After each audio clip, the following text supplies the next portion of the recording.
Bonjour à tous et à toutes, j'espère que vous allez bien par la grâce de Dieu. Genèse 39, versets 11-12. Un jour qu'il était entré dans la maison pour faire son ouvrage et qu'il n'y avait là aucun des gens de la maison, elle le saisit par son vêtement en disant « Couche avec moi ». Il lui laissa son vêtement dans la main et s'enfuit au dehors. Amen. La Bible nous dit dans 2 Timothée 2, 22 « Fuis les passions de la jeunesse et recherche la justice, la foi, la charité, la paix avec ceux qui invoquent le Seigneur d'un cœur pur. Amen. » On voit que Joseph a été capable de résister à la tentation et quand elle a essayé de l'agripper, il a été capable de dire « Hop, je me dégage, je suis même prêt à laisser mes affaires, à laisser même mes biens, mais surtout que je ne pêche pas. » Donc c'était un homme qui était déterminé, résolu dans son cœur, de dire je sais où sont mes intérêts et je sais où je vais aller maintenant, me réfugier, je sors d'ici et je fuis. Il y a des situations où Dieu t'appelle à fuir. On n'est pas dans les super-héros dans la vie spirituelle. On est des héros de la foi, oui c'est vrai. On doit résister par une foi ferme, c'est vrai. Mais il y a des situations où Dieu t'appelle à fuir. Il y a des choses qui vont te submerger, tu sais qu'elles vont t'amener à être plus forte que toi et qu'il y a des faiblesses dans ta vie qui vont être là et que ça va être compliqué. C'est pour ça que dans 2 Timothée, on a lu que même Paul va dire à son serviteur, il va lui dire « Fuis les passions de la jeunesse, ne te laisse pas attirer, ne te laisse pas agripper par ces choses-là parce qu'elles sont là. » Elles sont véritables et elles sont dans la vie de tous les enfants de Dieu. Elles sont là dans la chair et elles vont essayer de reprendre leurs droits. Fuis-les. Fuir, c'est quoi? C'est courir, c'est se sauver, c'est s'échapper, quoi. C'est comme quand il y a un feu dans un bâtiment. On nous apprend que, il faut se calfeutrer, il faut fuir les flammes. On va pas dans les flammes. On les fuit, on va dans le sens contraire. On va dans une pièce généralement qui est plus isolée en attendant que les secours arrivent. Donc c'est dans le naturel qu'on nous l'apprend qu'il y a des situations, on ne peut pas les contrer, il faut fuir. Il faut s'en protéger. Donc fuir, c'est se protéger de la situation. Proverbe 27, verset 12 nous dit « L'homme prudent voit le mal et se cache. Les simples avancent et sont punis. » On voit que là, les Écritures sont claires. Il nous dit « Mais si tu es prudent, tu sais très bien qu'il y a des situations qu'il faut que tu évites et puis que tu te mettes en arrière parce qu'elles sont dangereuses pour toi, ne te crois pas plus fort. » Oui, le Saint-Esprit est en toi, mais il y a ta chair qui est là et il faut veiller sur ça. Donc la première chose, c'est vraiment ce geste d'urgence de dire je fuis. Mais la deuxième chose, fuir, ça ne suffit pas. Parce que tu ne peux pas courir et puis courir sans cesse parce que tu vas t'épuiser et ça va te rattraper. On voit que là, Paul va dire recherche la justice. En fait, les valeurs du royaume, tu dois les rechercher, ça doit être ta quête. Si tu les recherches, que c'est ton aspiration, alors ce que tu fuis ne te rattrapera pas. Rechercher, c'est comme quand, encore une fois, quand il y a le feu, ça va être notre image d'aujourd'hui, quand il y a un incendie, on nous apprend que quand on est enfermé dans une pièce, on doit calfeutrer les bas de porte pour pas que la fumée elle rentre et puis se mettre en bas quand il y a la chaleur qui commence à monter pour se protéger et récupérer le maximum d'oxygène. On nous demande d'avoir ces gestes de sauvegarde à pratiquer en attendant que les secours arrivent. Donc on recherche à se sauver.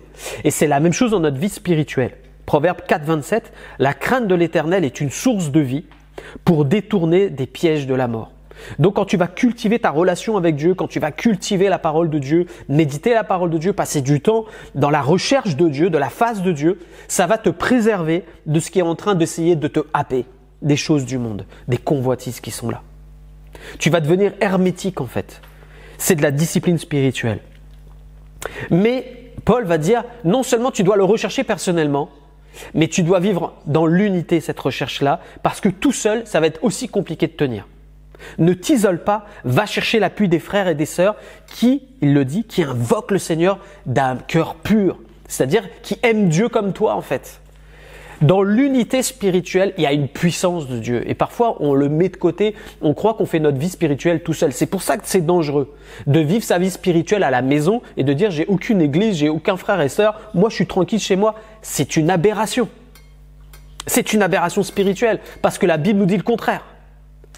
Si Paul dit « recherche avec ceux », c'est-à-dire va avec tes frères et sœurs qui sont forts dans la foi, t'en as besoin.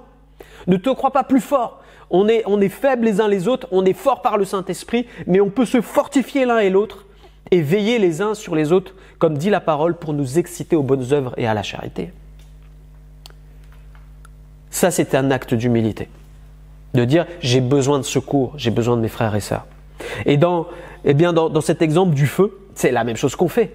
Généralement, on prend son téléphone quand on est enfermé dans une pièce et qu'il y a des flammes autour et on appelle les pompiers à dire, venez à mon secours, j'ai besoin de vous, quoi. Dans le naturel, on le fait. Dans le spirituel, on doit le faire doublement. De dire, j'ai besoin de mes frères et sœurs. Reconnais la valeur de ceux qui sont autour de toi dans une église. N'hésite pas à aller vers eux, à dire, priez avec moi, priez pour moi. Moi, ça m'est arrivé dans ma vie spirituelle et je le fais encore aujourd'hui. Quand on est marié, l'avantage, c'est d'avoir un conjoint, une conjointe chrétienne, de dire, mais prie avec moi parce que j'ai tel problème. C'est notre premier confident. Mais quand on n'est pas marié et qu'on est dans une église, mais on a des frères et sœurs qui sont là. Alors n'hésite pas, va vers des hommes et des femmes de valeur, qui sont des colonnes dans l'église, à qui tu peux te confier. On ne peut pas se confier à n'importe qui, de n'importe quoi.